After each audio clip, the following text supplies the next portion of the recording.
अल हिजाज news से मैं हूं आकाश नियाजी। गुजरात में इंतहाई अफसोसनाक वाकया पेश आया है।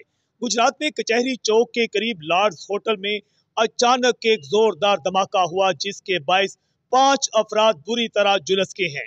अभी हम आपको ब्रेकिंग न्यूज से आगाह करें कि गुजरात के इलाका कचहरी चौक के करीब लॉर्ड्स होटल में एक अफसोसनाक वाकया पेश आया है, जहां पर एक जोरदार धमाका हुआ है।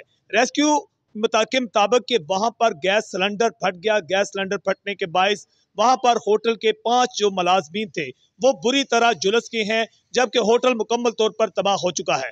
इत्तला मिलते ही डीपीओ गुजरात उमर सलामत, डिप्टी कमिश्नर गुजरात और इसके साथ साथ असिस्टेंट कमिश्नर डीएसपी सिटी और एसएचओ सिविल लाइन समेत पुलिस की भारी नफरी मौका पर पहुंच चुकी है और पूरे इलाका को सील कर दिया गया है। और ये भी मालूम है कि लॉर्ड्स होटल को भी सील कर दिया गया है।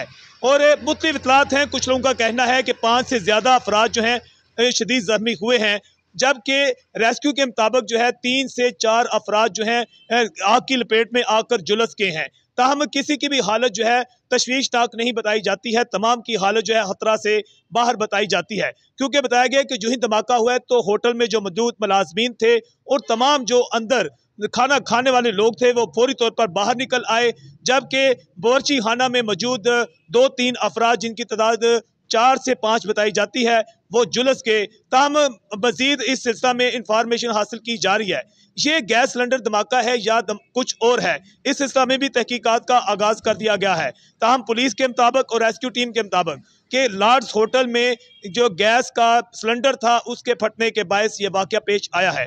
हम आपको बताते चलें कि गुज़श्ता साल गुजरात के इलाका में ही मुस्लिमाबाद में एक जो वहाँ पर पिज़्ज़ा शॉप थी वहाँ पर गैस सिलेंडर धमाका हुआ था, जिसके बायस बुरी तरह 5 से 6 मकान जो है उसकी लपेट में आ गए थे।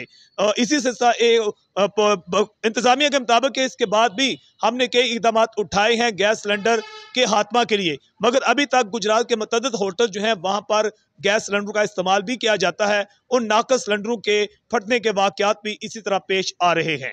अल हिजाज न्यूज़ से मैं हूँ आकाश नियाज़।